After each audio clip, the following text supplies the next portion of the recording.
Hey everyone, so I've pulled a card for you all out there today asking what do you need to let go of to bring more money into your life today.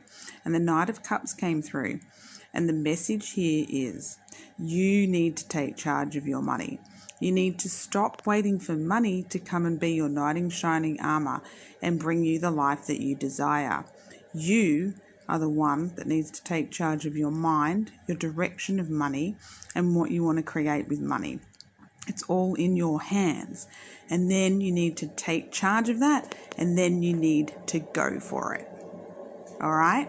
So take charge of your mind, take charge of your money, stop waiting for money to save you, and you be the one in charge of the direction of the amount of money that you attract and bring into your life.